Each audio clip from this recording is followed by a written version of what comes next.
Programa Fé Perfeita. Não haverá outro Calvário a resgatar sua vida.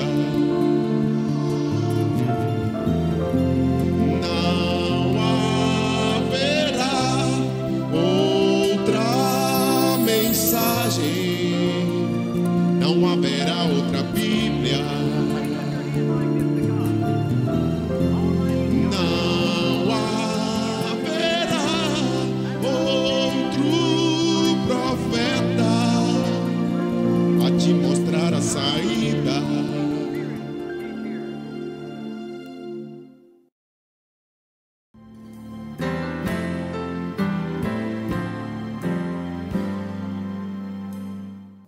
Novamente, a graça nos deu a oportunidade, estamos de volta falando sobre a maneira de um verdadeiro profeta. Estamos aqui estabelecendo um paralelo entre aqueles que se intitulam como homens de Deus, pregadores, porque um profeta é um pregador, no hebraico, um vidente, no inglês, no português, um pregador.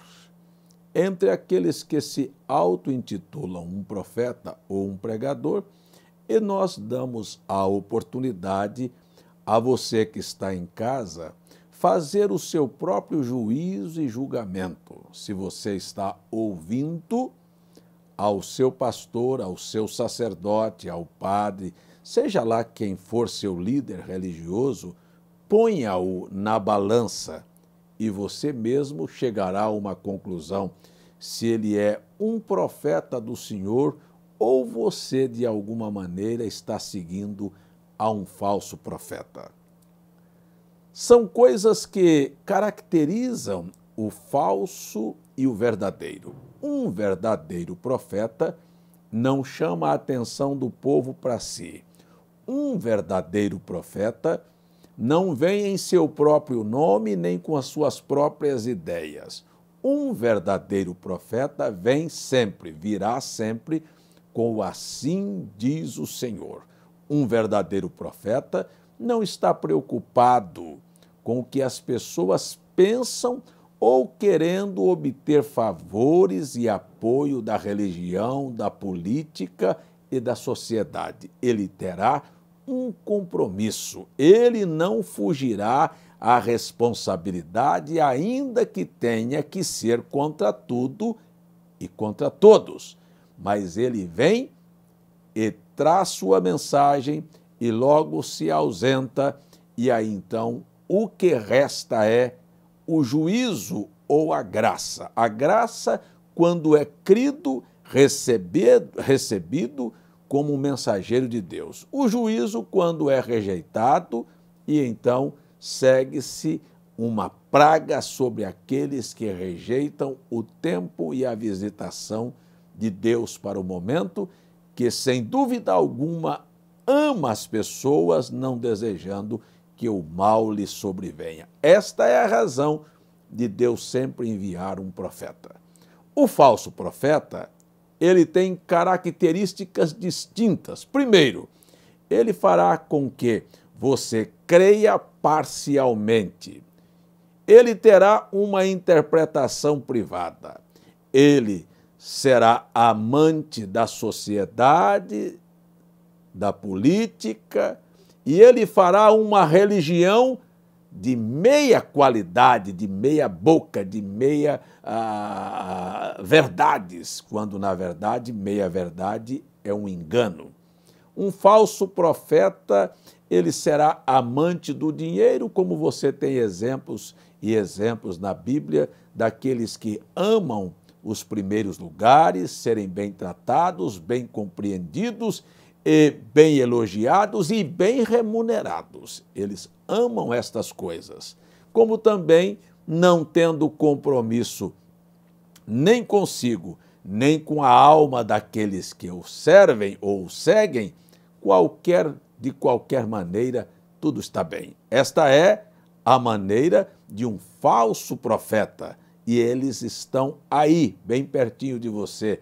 Você pode viver a vida que você quiser viver, desde que você faça parte de sua igreja, creia em suas ideias e lhes dê bastante dinheiro, lhe faça uma grande negociata com Deus. Este Deus dos falsos profetas é um Deus sem caráter, sem personalidade, é um Deus que se deixa vender quando as pessoas lhe oferecem dinheiro como sacrifício.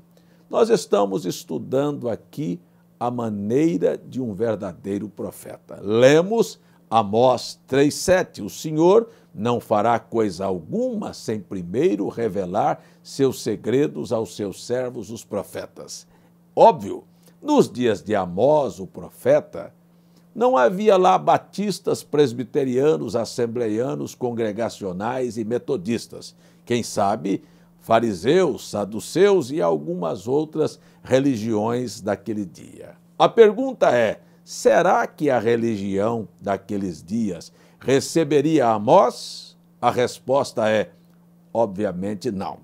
Será que hoje, estes que eu citei os nomes, congregacionais, adventistas, universal, será que recebem um profeta na qualidade de profeta?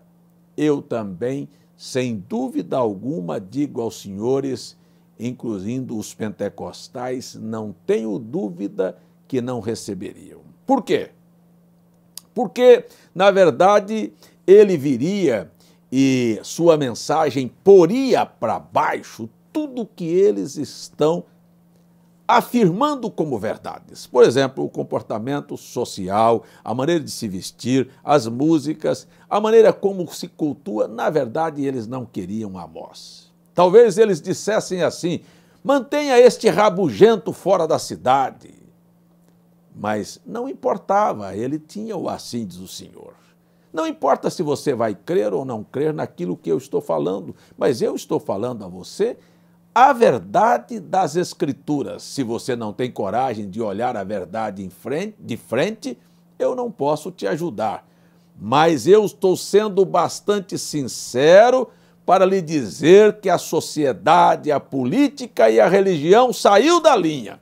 E Deus enviou um profeta para esta geração com sinais, prodígios e maravilhas para chamar a atenção de uma geração de buscadores de sinais, mas mesmo assim eles não quiseram. Por quê? Porque tinham aqueles que lhes podiam dar uma interpretação da Bíblia errônea para eles. Por exemplo, se você olhar nas Escrituras, não há tal coisa como batizar nos títulos Pai, Filho e Espírito Santo.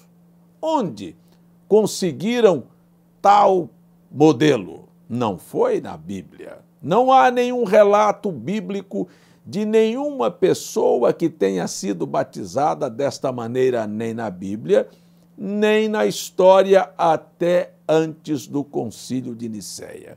Por que os cristãos de hoje batizam assim? Porque seguem a uma tradição do catolicismo, porque seguem uma herança que a Igreja Evangélica adotou do catolicismo.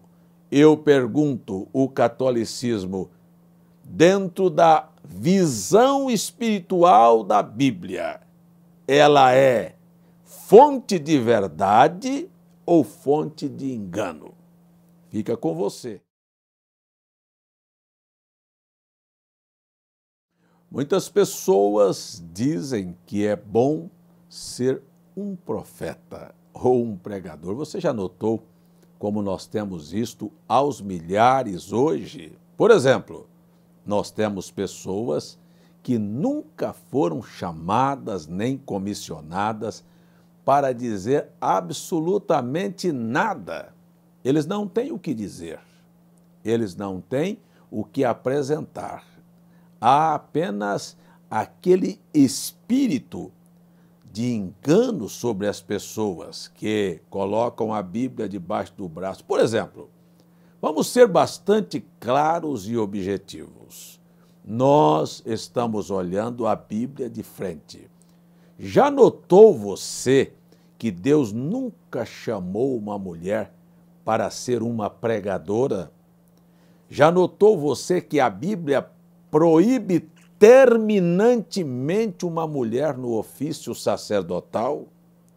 Já notou você que ser um profeta ou ser um pregador não é o fato de ir a um seminário, conseguir um diploma ou ser amigo de algum homem que lhe propiciará a oportunidade de ser um pregador.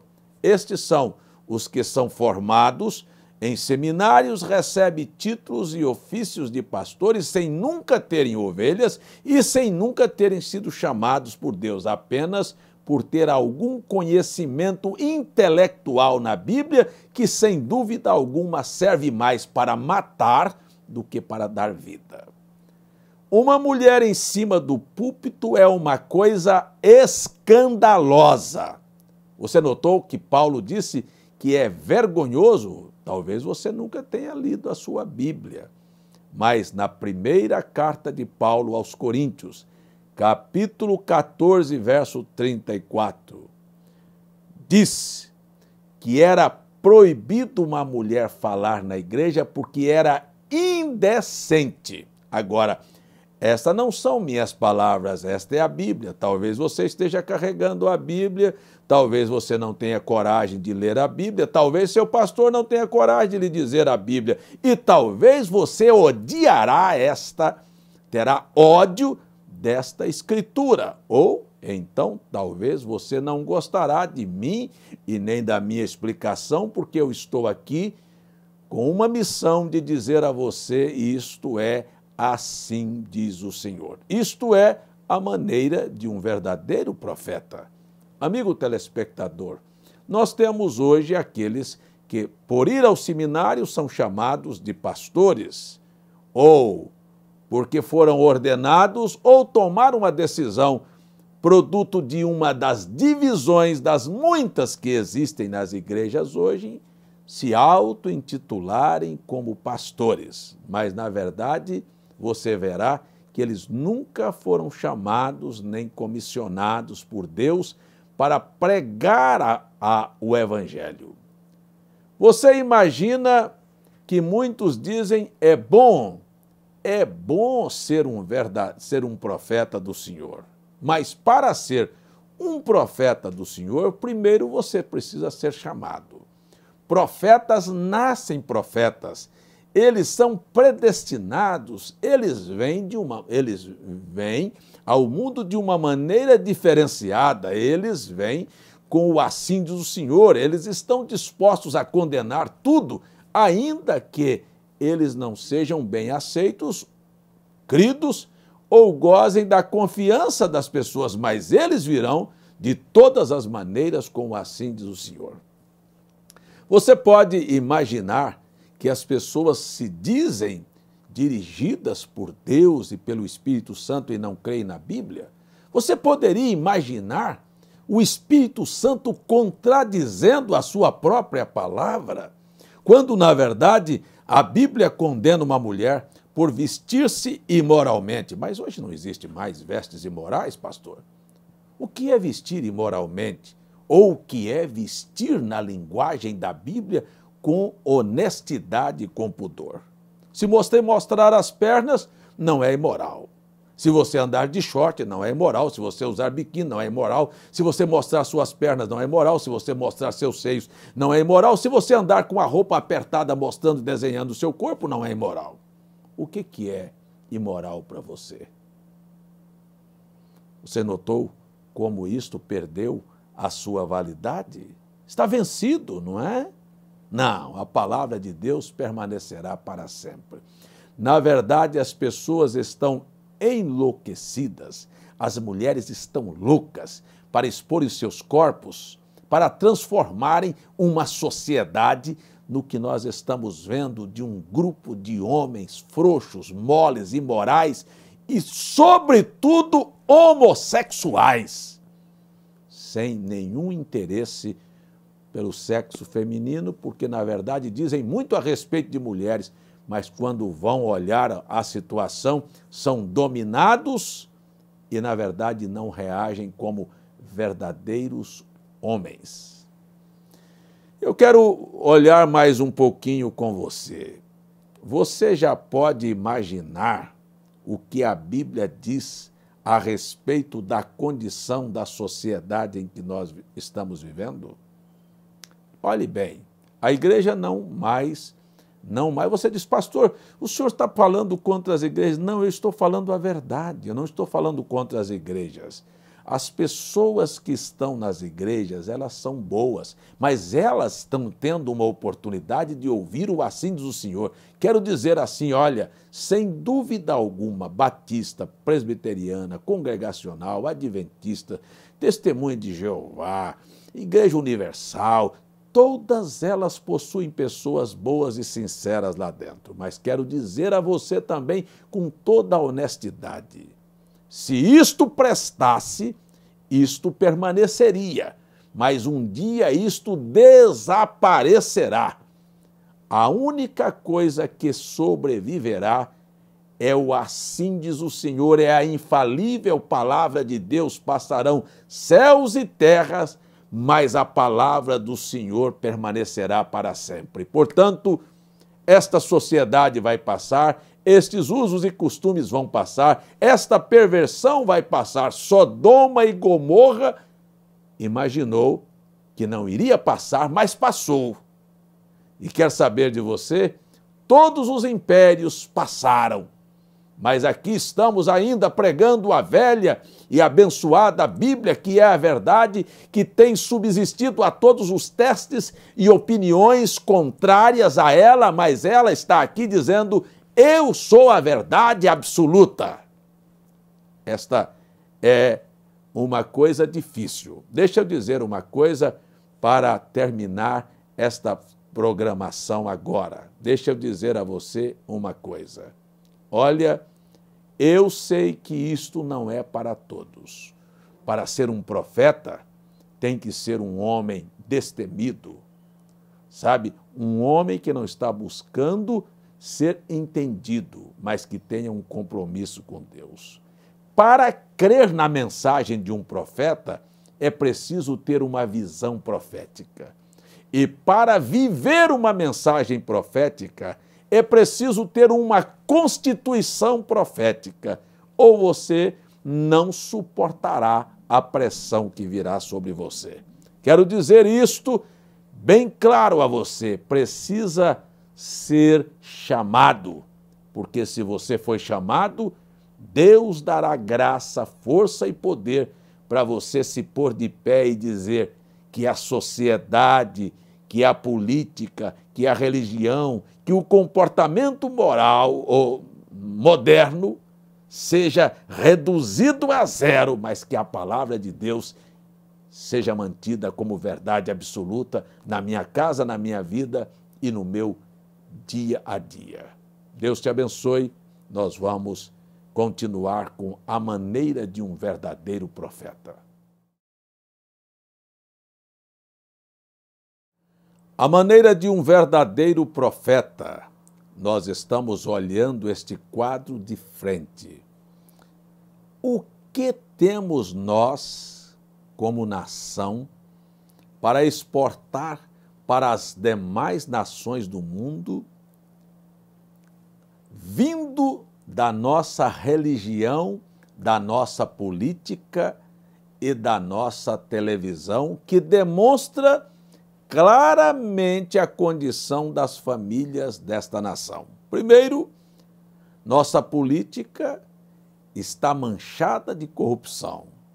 Segundo, nossa religião, da mesma maneira, sem nenhuma qualificação bíblica.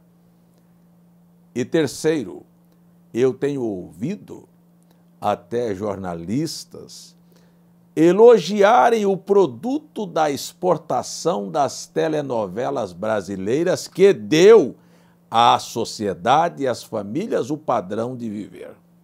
Ditou como as mulheres deveriam se vestir, como deveriam usar seus cabelos, como deveriam tratar seus maridos, como deveriam criar seus filhos e agora ditou também, está ditando, que os homens precisam aceitarem o convívio do homossexualismo, do lesbianismo. Isso está claro através do produto da nossa televisão, que mostra para o mundo que a família brasileira é composta de homens sem espinhaços, de mulheres prostitutas, de moças e rapazes que vivem uma promiscuidade completa, de troca de maridos e troca de mulheres. Isto é o que a televisão tem para dar ao mundo. Se olharmos os programas dos comediantes, nós teremos uma boca suja de um palavreado imoral, baixo, sem nível para aqueles que querem ter famílias. Se olharmos para a política, veremos um governo que sabe como trabalhar a mente das pessoas e o comportamento das pessoas para mandar tanto vacinas como preservativos, como cartilhas para ensinar os nossos filhos lá nas escolas a serem promíscuos, adúlteros e candidatos ao inferno. Se olharmos para a religião, veremos um grupo de pastores, de padres que estão comprometidos com a condição da sociedade e não podem se pôr de pé e dizerem que a Bíblia é a verdade e que este comportamento veio do inferno. Então, o que podemos comentar? Seria muito difícil dizer a você, amigo telespectador, que Deus mandou um profeta para esta geração e que eu sou apenas um dos porta-vozes desta mensagem profética que, na verdade, está contra tudo e contra todos os atos que não condizem com a Bíblia Sagrada. Estou chamando a sua atenção para o que é a verdadeira maneira de um profeta. Estou tomando o profeta Amós, que diz: por que um profeta, pastor, nesta hora? Sabe para quê? Para não deixar, porque Deus não faz coisa alguma sem primeiro avisar os seus servos, os profetas. E o aviso não precisa qualquer leitor das Escrituras, por mais leigo que seja, ou qualquer pessoa que esteja vivendo este convívio social moderno, pode ler nas entrelinhas: Sodoma está aí, Gomorra está aí, os dias de Noé estão de volta e as Escrituras triunfou mais uma vez como verdade. Está na hora de levantar a cabeça e os olhos, porque a nossa redenção está se aproximando. Notou você que Jesus, quando falou sobre o dia em que nós vivemos, falou para prestarmos atenção: ouvireis de guerras e de rumores de guerras. Ora, nós vivemos em todas as épocas, nunca se houve uma guerra mundial, a não ser no século passado. Estamos vivendo os dias em que a mulher está para gerar, dar à luz um filho. Tivemos no mesmo século XX 2 grandes guerras mundiais. E a terceira, o mundo não suportará. Será uma dor de parto tão violenta que, na verdade, quando acontecer, o mundo dará à luz a uma nova terra para que Cristo possa estabelecer aqui um governo sadio, saudável, sem pecado, porque Satanás será amarrado e nós teremos 1000 anos de paz sobre esta terra com aquele que todos desejam. A Bíblia chama Cristo de o desejado de todas as nações. Este é o momento em que nós vivemos, esta é a mensagem que pregamos, este é o Evangelho, preste atenção: ouvireis de guerras. Olha a quantidade de guerras. Depois disse Jesus que haveria terremotos em vários lugares. Você pegue a história mundial e veja que até o ano 1800 foram registrados apenas 18 tremores de terras em quantidade e em proporção grande, como nós vimos Depois do ano 1800 para cá, 1950 para cá, tivemos 93 grandes tremores de terras que Jesus disse, presta atenção quando estas coisas começarem a acontecer. Você talvez não esteja vendo que a Bíblia é a verdade e as profecias estão se cumprindo. Pestes, nós temos cada dia surge enfermidades, doenças novas, eu não quero falar de AIDS, porque já surgiram tantas outras e tantas coisas que estão aparecendo no nosso dia a dia. Eu quero apenas dizer, Deus cumpriu sua palavra, mais uma vez, diante dos nossos olhos. O mundo semeia e eles vão colher mais tarde o que semearam. Rejeitar a palavra de Deus é rejeitar a chance que Deus deu para todos. Quero dizer, rejeitar um profeta é rejeitar a misericórdia, a graça que é estendida às pessoas. Sei que a verdade sempre foi impactante e dói, mas ela continua sendo a verdade e continuará sendo bênção para todos aqueles que a acolherem. Eis que eu vos envio um profeta Elias, o profeta Elias, antes do dia grande e terrível do Senhor. Elias virá primeiro e converterá o coração dos filhos de volta aos seus pais. Esta é a palavra do Senhor e este é o compromisso e a maneira de um verdadeiro profeta. Que Deus te abençoe e te ajude, é minha oração.